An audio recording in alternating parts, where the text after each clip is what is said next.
Sexual disorders यानी यौन रोग एक ऐसा विषय है जिस पर आमजन चर्चाएं नहीं करना चाहते हैं, न उसके बारे में वो पूरी तरह से जानना चाहते हैं। जबकि जब इससे पीड़ित होते हैं तो वो नीम हकीम खतरे जान मोल ले लेते हैं। चलिए हम वीडियो में आगे बढ़ेंगे, उससे पहले हम आपको बता दें कि इस वीडियो में हम लोग जानेंगे क्या। सबसे पहले हम लोग जानेंगे कि यौन रोग क्या है और उसके काउजेज को जानेंगे, साथ ही साथ इसके रिमेडीज को भी जानेंगे और हम लोग जानेंगे इसके प्रिवेंशन एंड मैनेजमेंट को भी। तो बने रहिए इस चैनल पर। निश्चित तौर पर आपको काफ़ी सारी जानकारियाँ इस वीडियो में आपको मिलेंगे। सबसे पहले हम लोग जानते हैं कि यौन रोग क्या है। इसके अगर बेसिक चीज़ों पर हम जाएं तो हर जो सेक्सुअल घटनाएं हैं मानव के जीवन में, ये संतान उत्पत्ति का एक मुख्य विषय के तौर पर इसको देखा जाता है। विवाह उपरांत जो है सेक्सुअल रिप्रोडक्शन जो है वो एक महत्वपूर्ण हिस्सा है जीवन का, और इस पर जो है हमारा समाज जो है, पूरी दुनिया जो है इस चीज़ों को भली भांति जान रहे हैं। लेकिन समस्या तब आती है मित्रों कि जब हम इस संतान उत्पत्ति के क्रम में जब हम इस तरह से अपने आप को हम असफल महसूस करते हैं, तब जाके हमें ये लगता है कि हम यौन रोग के शिकार हो गए हैं। हम आगे बढ़ेंगे और पूरी डिटेल्स इस वीडियो में हम लोग जानेंगे। सबसे पहले हम आपको बता दें कि हमारा जो रिप्रोडक्टिव सिस्टम है और हमारा जो यूरिनरी सिस्टम है, ये दोनों आपस में मिला हुआ है। अगर हम इसके बायोलॉजिकल एस्पेक्ट से अगर हम देखेंगे, तो जो हमें देखेंगे भी इस सेशन में, तो हमारा जो रिप्रोडक्टिव सिस्टम है, उस रिप्रोडक्टिव सिस्टम में अगर हम देखें तो जो मेल रिप्रोडक्टिव सिस्टम है और हमारा फीमेल रिप्रोडक्टिव सिस्टम है, हम दोनों को साथ में लेकर चलेंगे। तो जो मेल रिप्रोडक्टिव सिस्टम है और फीमेल रिप्रोडक्टिव सिस्टम है, उसके साथ साथ हमारा जो है यूरिनरी सिस्टम का भी जुड़ाव है।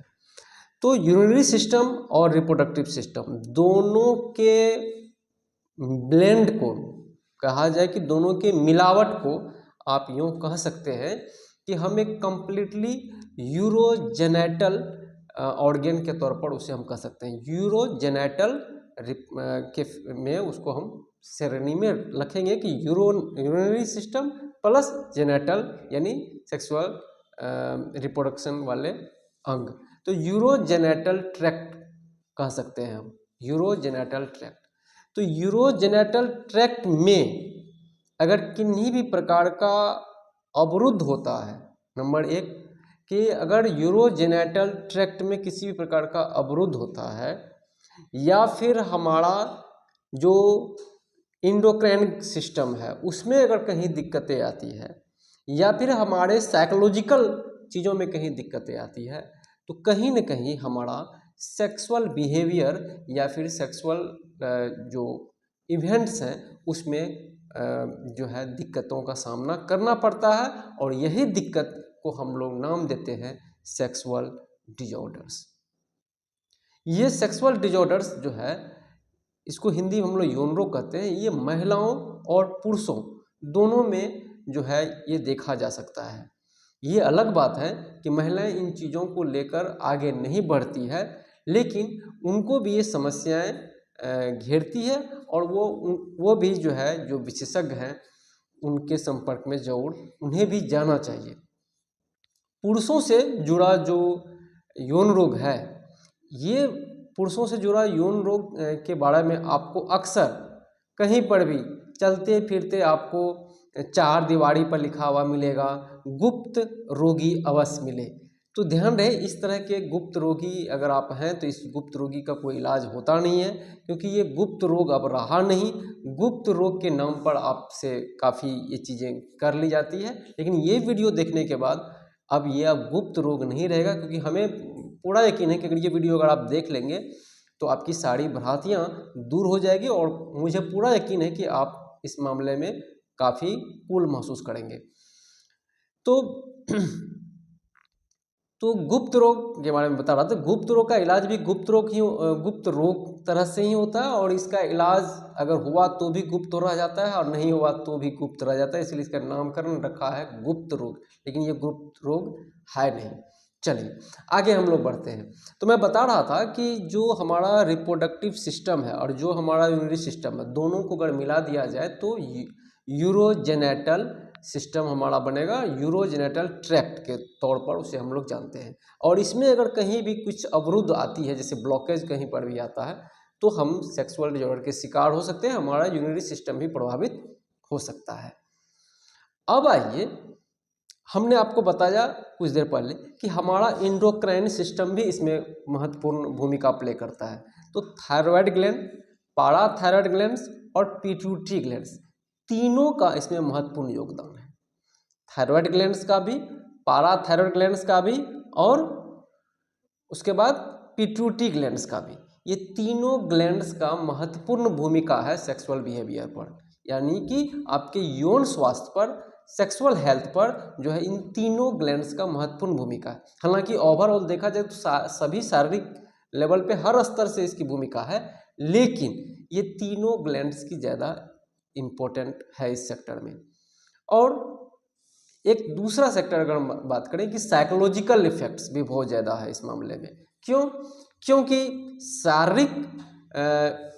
शारीरिक इनएबिलिटी, अगर फिजिकल इनएबिलिटी की अगर हम बात करें तो ये उतना महत्वपूर्ण नहीं, क्योंकि ये चीज़ें मेडिसिन से क्योर हो सकता है। लेकिन साइकोलॉजिकल अगर बैड इफेक्ट्स है, साइकोलॉजिकल रूप से काफ़ी पीड़ित हैं, तो फिर ये जो है उसको भी हम एक कैटेगरी में मानते हैं कि उनकी वजह से भी लोगों में सेक्सुअल डिसऑर्डर्स आ सकते हैं। तो कुल मिला के हमने आपको बताया कि जो हमारा ह्यूमन बॉडी है, इसमें जो सेक्सुअल रिप्रोडक्शन है और यूरिनरी सिस्टम है, दोनों को ब्लेंडेड अगर हम करें तो जेनेटल ट्रैक्ट बनता है। इसमें कोई ब्लॉकेज है तो समस्याएं बनेगी, या फिर हमारा जो ग्लैंड्स हैं उसमें समस्या होगी तो ये समस्याओं से व्यक्ति पीड़ित होते हैं। और साइकोलॉजिकल अगर किन्हीं प्रकार का डिफेक्ट्स हैं तो ये समस्याएं आएगी। अब हमारे पास चॉइस है कि हम सेक्सुअल डिसऑर्डर्स को हम कैटेगराइज कैसे करें। अगर कोई व्यक्ति फिजिकल रिलेशनशिप नहीं बना पा रहा है किसी अपने पार्टनर से, तो फिर वो उसका कैटेगराइज किस आधार पे करेगा कि वो उन्हें किस तरह के रोग से वो पीड़ित है। तो चलिए उसका हम नामकरण आपको हम बता देते हैं। तो पहला है कि इम्पोटेंसी, जिसको कि हिंदी में हम लोग नपुंसकता बोलते हैं। इसमें क्या होता है कि लोगों के पास जो सेक्सुअल इनएबिलिटी आता है कि उसमें इरेक्शन नहीं हो पाता है, उसका पेनिस इरेक्शन नहीं हो पाता, जिसकी वजह से वो इंटरकोर्स नहीं कर पाता है। तो सबसे जो कॉमन जो है लोगों में जो है ये चीज़ें देखा जा रहा है कि ये इरेक्शन, कंप्लीट इरेक्शन न हो पाने की जो समस्याएं हैं वो इम्पोटेंसी की कैटेगरी में आता है। ठीक है, हालांकि इस पर एज फैक्टर भी बहुत ज़्यादा काम करता है। ठीक है, लेकिन हमने जो आपको बताया वो भी इसमें के लिए महत्वपूर्ण है। उसके बाद आइए, उसके बाद आता है कि एक है आपका शीघ्र पतन। शीघ्र पतन जो है वो शॉर्टफॉल मीन्स ये हुआ कि एक जो न्यूनतम अवधि जो हमारे मनोविशेषज्ञ या फिर हमारे स्वास्थ्य चिकित्सक ने जो एक रखा है, अगर वो न्यूनतम अवधि से पूर्व ही अगर सीमेन डिस्चार्ज हो जाए, ठीक है, तो उस घटना को हम लोग शीघ्र पतन जो है शॉर्टफॉल के नाम से हम लोग जानते हैं। तो ये शीघ्र पतन की समस्या से मोस्ट ऑफ द जो है मेल्स जो है वो पीड़ित रहते हैं, लेकिन इन्हें भी हम आसानी से क्योर कर सकते हैं। उसके बाद है अनैच्छिक वीर्यपात, मतलब ये हुआ कि अनडिजायर्ड सीमेंट डिस्चार्ज अगर हो जाता है, अनडिजायर्ड सीमेंट डिस्चार्ज अगर हो जाए, तो इस तरह की घटनाएं में ये हो जाती है कि आपके मन में ख्याल आया और आपका सीमेंट जो है साइड से बाहर निकल गया, तो फिर आपके पास सेक्सुअल डिजायर आया और फिर सीमेन डिस्चार्ज हो गया, तो आप ये अनैच्छिक वीर्यपात के श्रेणी में आप इसे रख सकते हैं। और जो सबसे कॉमन जो 14-15 साल के बच्चों में अमूमन ये चीज़ें देखा जा सकता है कि उससे नाइट फॉल हो जाता है, स्वप्न दोष। ये इसको हम सेक्सुअल डिसऑर्डर के तौर पर नहीं मानते हैं तब तक जब ये नॉर्मल रहता है, लेकिन जब ये अत्यधिक होने लगे, तो आप सबको पता है कि अति सर्वत्र वर्जित है, तो नाइट फॉल की समस्या 12-13 वर्ष से मेल में शुरू हो जाता है। तो जब तक उसकी विवाह नहीं होती है तब तक ये चलता है, लेकिन जैसे ही जैसे आप में मेंटल स्टेबिलिटी आना शुरू हो जाएगा, एक आप जिम्मेदार व्यक्ति की तरह अपने आप को रिप्रेजेंट करने लगेंगे, तो फिर धीरे धीरे ये स्वतः खत्म हो जाता है। इसमें क्या होता है कि हम बारी बारी से सारी चीज़ों पे बात करेंगे, तो आप वीडियो में जरूर बने रहें, क्योंकि इस वीडियो को हम काफ़ी इन्फॉर्मेटिव और नॉलेजेबल बनाने वाले हैं। उसके बाद जो अभी वर्तमान संदर्भ में अगर हम देखें तो इसकी काफ़ी ये चीज़ें बढ़ती चली जा रही है, वो है हस्तमैथुन यानी मास्टरबेशन। ये हस्तमैथुन किशोरावस्था को काफ़ी जंजाल में पकड़ चुका है। बहुत सारे जो किशोरावस्था के नवयुवक हैं, किशोरावस्था में हैं या नवयुवक हैं, उन्हें वह भी इसकी लपेट में आ चुके हैं। हमारा मोबाइल के साथ संपर्क रहना, सोशल मीडिया प्लेटफॉर्म पर रहना, नित्य नए नए चीज़ों को हम अश्लील तरीके से उसको देखना, तो ये सारे चीज़ें में जो है उसकी सेक्सुअल डिजायर बढ़ जाती है और ये हस्तमैथुन करने लगते हैं। ये सबसे बड़ा साइकोलॉजिकल डिफेक्ट्स है हमारे युवा का अभी रिसेंटली अगर हम देखें तो। कुल मिला के हमने जो आपको बताया ये 5 तरह के जो सिम्टम्स अगर किन्हीं में है तो वह सेक्सुअल डिजॉर्डर के श्रेणी में आएंगे, यानी कि यौन रोग में वह आएंगे। अब सबसे बड़ी बात है, जो मुख्य बात है कि हम इसका रिमेडीज क्या करें। हम ये अगर किसी व्यक्ति इसके शिकार हो रहे हैं तो फिर वो क्या करें। तो सर्वप्रथम हम आपको बता दें कि आप किसी विशेषज्ञ से जरूर मिले, जैसे कि या तो आप एक अच्छे MBBS से मिल सकते हैं, BHMS से मिल सकते हैं, होम्योपैथिक चिकित्सक से, आयुर्वेदिक चिकित्सक से, या फिर अंग्रेजी चिकित्सक जो हैं एलोपैथिक, उनसे जरूर मिले जो विशेषज्ञ हैं, उनसे जरूर सलाह मशविरा करें। अगर आपके शहर में, गांव में अगर विशेषज्ञ नहीं है तो आप MBBS से भी, जो BHMS है या BMS है या MBBS से भी आप जरूर मिले। उचित जांच पड़ताल के बाद जो वो निर्देशित दवाई देंगे उसके अनुसार से प्रक्रिया शुरू करें। हम उससे आगे से पढ़ने, आपको अगर हम प्रिवेंशन एंड मैनेजमेंट की अगर हम बात करें तो हमारा ये वीडियो आपके लिए काफ़ी इंपॉर्टेंट बन सकता है। सर्वप्रथम आप जान लीजिए कि कोई भी डिजीज हमें तब आता है जब हमारा उचित खान पान और हमारा उचित जीवन शैली नहीं रहता है, जिस पर कि पीयर बाउ रिसर्च संस्थान लगातार आप लोगों को अवेयर भी कर रहा है कि हमें इस तरह से जीवन को सेलिब्रेट करना चाहिए। तो जो भी सेक्सुअल डिजायर्स हैं उसको आप नियंत्रित करने के लिए जरूर सीखिए, क्योंकि ये चीज़ें प्रकृति जो दिया है वो सिर्फ और सिर्फ जो है संतान उत्पत्ति के लिए है, कोई मजाक करने के लिए नहीं दिया है, कोई ऐसे ही जो है युवाओं को नहीं दिया है, उसकी बहुत ज़्यादा उपयोगिता है। तो इस चीज़ों को आपको मानना पड़ेगा। दूसरा चीज़ की अगर हम इसका ध्यान रखेंगे तो हमने कुछ सूची बनाई है, उसकी मैं चर्चा कर दूं जो काफ़ी इम्पोर्टेंट है। सर्वप्रथम हम ऐसे इस रोग को हम रोग नहीं मानते हैं। अगर मेरे पॉइंट ऑफ व्यू से अगर हम देखें तो हम इसको रोग नहीं मानते हैं, बल्कि इसको हम पूरी तरह से एक साइकोलॉजिकल डिफेक्ट और दूसरा आपको लाइफ स्टाइल डिफेक्ट्स, ये दोनों डिफेक्ट्स के तौर पर हम इसको जानते हैं। अन्य ये अलग बात है कि किसी में सीवियर मेडिकल इशू हो जाए तो वो अलग केसेस है। नॉर्मली अगर हम बात करें तो हम जो है मेरे पॉइंट ऑफ व्यू से ये एक महज जो है साइकोलॉजिकल डिफेक्ट है और एक लाइफ स्टाइल डिफेक्ट है। तो इसको क्योर कैसे करें, तो हम आप लाइफ स्टाइल को बेहतर कर लीजिए, अपने साइकोलॉजिकल चीज़ों को सुधार कर लीजिए, निश्चित तौर पर ये चीज़ें धीरे धीरे जो है आप सुधार के रास्ते पर आ जाएंगे। क्या करना है इस वीडियो में पूरी तरह से हम लोग जानते हैं। पहला, रात में आपको जल्दी सो जाना है और प्रातःकाल जल्दी उठना है। मोस्ट चीज़ें हैं जो आपको हर कोई बताएंगे कि भाई रात 10 बजे तक तो आपको हर हाल में सो जाना है और सुबह के 4 साढ़े 4 बजे अधिकतम 5 बजे आप जग जाइए। क्यों, हम आपको बताते हैं कि आयुर्वेदिक सिद्धांत के अनुसार से अगर आप इन चीज़ों को मानेंगे तो 4 बजे के बाद का जो टाइमिंग होता है ना वो हमारा ब्रह्म मुहूर्त का रहता है। तो इस फेज में अधिकाधिक जो है नाइटफॉल के शिकार होते हैं बच्चे, युवा। जो डाटा बता रहा है वो डाटा के अनुसार से अगर हम बात करें तो नाइट एमिशन का जो टाइमिंग है ना वो 3:30 बजे से लेकर मॉर्निंग तक, जब तक आप जगे नहीं रहते, जब तक आप जग नहीं आते हैं तब तक रहता है। तो आप यकीन मानिए अगर 3:30 बजे से लेकर 4 बजे 4:30 बजे तक आप जग ही जाएंगे तो नाइट एमिशन होने की चांसेस कम हो जाएगी। ठीक है, तो ये कम हो जाएगी। दूसरा कि अगर आप गहरी नींद में हैं तो आपको सेक्सुअल डिजायर आएगा ही नहीं, तो आप उससे बच जाएंगे।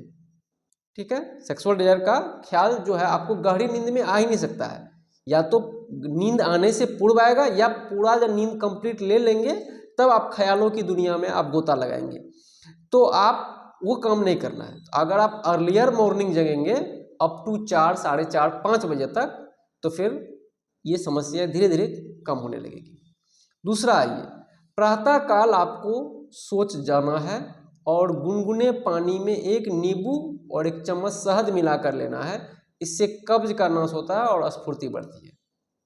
तो अब आप बताइएगा कि सर इससे इसका लॉजिक क्या है? नहीं, लॉजिक है। हम आपको बताते हैं कि जो कॉन्स्टिपेशन है ना, ये हमारे स्पर्म, हमारे सीमेन को क्या करता है, मतलब जब आप कब्ज को दूर करने का प्रयास करते हैं तो प्रेस देते हैं। तो जब प्रेशर देते हैं तो इस एवज में क्या होता है कि हमारा जो प्रोस्टेटिक फ्लूइड है, जो हमारा सीमेन बनाता है, वह भी साइड से बाहर निकल जाता है पेनिस के थ्रू। तो ये जो प्रोस्टेटिक फ्लूइड है, ये जिसको कि आप हिंदी में धात जाना बोलते हैं, धातु जाना बोलते हैं, हम ग्रामीण क्षेत्रों में लोग धात जाना इसको बोलते हैं, तो एक्चुअली में प्रोस्टेटिक फ्लूइड है। ठीक है, तो वो हमारे लिए नुकसानदेह नहीं है, लेकिन अगर वो रेगुलर होना शुरू हो जाए तो फिर हमारे लिए नुकसानदेह है। तो आपको क्या करना है कि कॉन्स्टिपेशन को आपको दूर रखना है, कब्ज न हो ये आपको कोशिश करनी है। तो इसके लिए कब्ज न हो तो आप समझ सकते हैं कि आप पानी सुबह में जगने के बाद पिएंगे। उसके बाद आप हो सकता है त्रिफला चूर्ण का रात में आप सेवन करें, या फिर अन्य जो भी आपको सूट कर रहा हो, जो आपको ऐसा सूट कर रहा हो कि ये चीज़ें हम करेंगे तो हमारा डाइजेशन बेहतर रहेगा, तो आप ये कर सकते हैं। इससे आपका क्या होगा, डाइजेशन बेहतर रहेगा। तो ध्यान रखें कि आपको कॉन्स्टिपेशन नहीं आना है, इसका जरूर ख्याल रखें। अब आइए कि योगा, हमने बताया था आपको कि योगा स्वस्थ रहने के लिए आपको योग करना ही पड़ेगा, और मेडिकल साइंस उसे घोषित कर दिया गया है। और आप मेडिकल साइंस के तौर पर अगर आप लेते हैं तो योग में आपको सूर्य नमस्कार करना है, आसन, सर्वासन, हलासन, योग मुद्रासन, पद्मासन और प्राणायाम का नियमित अभ्यास करना। इससे क्या होगा कि शरीर के सभी अंगों पर इसका सकारात्मक असर होता है। उस अंग से सुचारू रूप से सभी प्रकार के हार्मोन रिलीज होते हैं, और सभी अंग, तंत्र, तंत्रिकाएं, मसल, टिश्यू, कोशिकाएं सभी एक समान रूप से काम करते हैं। तो हमारे शरीर में ताजगी, स्फूर्ति बनी रहेगी और समान रूप से सारे हार्मोन का रिलीज होगा। अब दूसरा है कि सुबह में कोई न कोई अंकुरित चीजें जरूर खाइए। ये हमारे पिताजी, दादाजी, नाना जी के तरफ से आप सुनते आए हैं, लेकिन कभी सोचे कि इसके पीछे विज्ञान क्या कहता है, बायोलॉजी क्या कहता है कि कोई भी अंकुरित चीज़ें अगर हम लोग खाते हैं तो फिर उसका सकारात्मक असर क्या पड़ेगा। तो मैं आपको बता दूं कि जो भी अंकुरित चीज़ें खाते हैं, तो जैसे ही कोई भी सीरियल चीज, जैसे कि आप गेहूँ अंकुरित करके खा रहे हैं, या फिर आप चना अंकुरित करके खा रहे हैं, मूंग खा रहे हैं, तो ये चीज़ें जब वाटर के संपर्क में आएगा, रात भर वाटर रहेगा, वाटर को आप थोड़ा सा हटाएंगे तो उसमें अंकुरन आएगा। तो उसके अंदर हाइड्रोलाइसिस की घटनाएं होती है, पानी उसके अंदर जाता है, पानी के साथ उसके अंदर के सारे कोशिकाएं जब उसके संपर्क करती, रिएक्शन करता है, तो वह क्या होता है कि अपने पूरे जो उसके पास जितने भी न्यूट्रिएंट्स है उसका वो भरपूर मात्रा में उपयोग करने के बाद फिर वो जर्मिनेशन में स्टार्ट होते हैं। तो उसके अंदर जितने भी मैक्रो न्यूट्रिएंट हैं वो क्या होते हैं कि उस एक्स्ट्रा रिच में आ जाते हैं, मतलब उसमें भरपूर मात्रा में वो और भी बढ़ जाते हैं। तब जाके आप जब लेंगे तो उसका अधिकाधिक मात्रा में उसका उपयोग हो पाता है। ठीक है, तो आप इस तरह से उनको समझ सकते हैं कि अंकुरन जो है वो अंकुरित अनाज का सेवन हमारे लिए बहुत ज़्यादा महत्वपूर्ण है। ये बायोलॉजिकली और मेडिकली दोनों तरह से ये इम्पोर्टेंट है हमारे स्वास्थ्य के लिए। और भोजन जो है हम किस तरह से हल्का सुपाच्य भोजन करना है। और देखिए सबसे बड़ी बात कि हमारे दादाजी बोलते हैं, दादाजी के अगर हम इसमें ये बात करें तो बोलते थे कि बच्चों को रात के दूध में 4-5 खजूर कटिंग करके दे दीजिए और सुबह में उसको पिलाइए। तो उससे क्या होगा कि जो हमारा यूरोजेनेटल ट्रैक्ट है ना, वो उसके जो टिश्यूज हैं वो स्ट्रोंग होते हैं। इससे क्या होता है कि नाइट फॉल होने की संभावना घट जाती है, अनैच्छिक पेशाब आना बंद हो जाता है। तो अगर ऐसा करने से, लेकिन अब समस्या ये है हमारे मित्र कि अब दूध हमारा ओरिजिनल नहीं है। तो जब दूध ओरिजिनल अगर आपके पास उपलब्ध है तो आप ये काम कर सकते हैं, अन्यथा आप खजूर को रात में पानी में दे दीजिए, सुबह में उसको फुला के आप खा सकते हैं। ये फॉर्मूला बहुत कारगर है। 5 बादाम, 4 मुनक्का और 2 काली मिर्च रोज प्रातः दूध के साथ लेने से जो है आपका ये दूर होता है। तो उसके बाद चिंता तनाव आपको बिल्कुल नहीं लेना है और कोई भी सेक्सुअल डिजायर वाला ख्याल नहीं करना है, कोई भी इमेज को, कोई भी अन्यत्र चलचित्र सबको नहीं देखना है, सोशल मीडिया से अपने आप को दूर रखना है, अनैच्छिक अनडिजायर्ड कोई भी फोटो का आप अनवरत माइंड में नहीं लाना है, इन सब चीज़ों से। तो अब हमारे पास, हमने आपको बताया कि इस तरह के काम करेंगे तो फिर इससे निजात मिल जाएगा। अब हम आपको बताते हैं कि हमने जो भी बताया, सेक्सुअल इम्पोटेंसी, नपुंसकता, या फिर जो भी चीज़ें हमने आपको बताया कि शीघ्र पतन, ये सारी चीज़ें धीरे धीरे आपके ठीक होने लगेंगे जब आप इस तरह के लाइफ स्टाइल को अपनाएंगे। और दूसरा चीज़ें हैं एक्यूप्रेशर। एक्यूप्रेशर में हम आपको बता रहे हैं कि ये पॉइंट अगर आप आ रहे हैं, ये पॉइंट को आप और इस पॉइंट को, इस पॉइंट को और इस पॉइंट को आप हमेशा ऐसे ऐसे कीजिए, ऐसे ऐसे। इस पॉइंट को आप ऐसे ऐसे करेंगे, इस पॉइंट को ऐसे ऐसे करेंगे और यहाँ पर आप ऐसे ऐसे कीजिएगा। तो ये पॉइंट जो है हमारा, ये पॉइंट हमारे प्रजनन अंग का है, रिप्रोडक्टिव सिस्टम का, ये सभी रिप्रोडक्टिव सिस्टम का है और ये भी हमारा रिप्रोडक्टिव सिस्टम का है। तो आप जब इस पे दबाव डालेंगे, घर्षण करेंगे, तो इससे आपको काफ़ी लाभ मिल सकता है। ठीक है, तो कुल मिला के हमने आपको बताया कि यौन रोग के बारे में अगर हम ये बात करें तो ये अलग मैटर है, कोई सीवियर चीज़ें आ जाए तो वो अलग चीज़ें हैं, नहीं तो अन्यथा ये साइकोलॉजिकल और लाइफ स्टाइल से संबंधित चीज़ें हैं। इसको हमें दूर कर दें तो ये समस्याएं दूर हो जाएगी। और जो हमने आपको बताया ये चीज़ें आप जरूर कीजिए। यहाँ पर प्रेस दीजिए, यहाँ पे प्रेस दीजिए, यहाँ पर आप प्रेस दीजिए, यहाँ पर। ठीक है, तो इससे क्या होगा कि धीरे धीरे ये एक्यूप्रेशर आपको जो है इस सेक्सुअल डिसऑर्डर से धीरे धीरे धीरे मुक्ति जरूर दिला देगा। और अगर विशेष रूप से परेशानी है तो किसी योग चिकित्सक से जरूर आप परामर्श लें और इससे निजात मिल सकता है। चलिए मिलते हैं अगले वीडियो में, तब तक के लिए आप पीयर बाबू रिसर्च संस्थान को जरूर सब्सक्राइब करें, अपने मित्रों को बताएं पीयर बाबू रिसर्च संस्थान पे। यहाँ पर हम लगातार आपके लिए अन्य उपयोगी जानकारियाँ लाने वाले हैं और नए नए चीज़ों को इसमें ऐड करने वाले हैं। चलिए मिलते हैं अगले वीडियो में, तब तक के लिए जुड़े रहें पीयर बायो रिसर्च संस्थान से।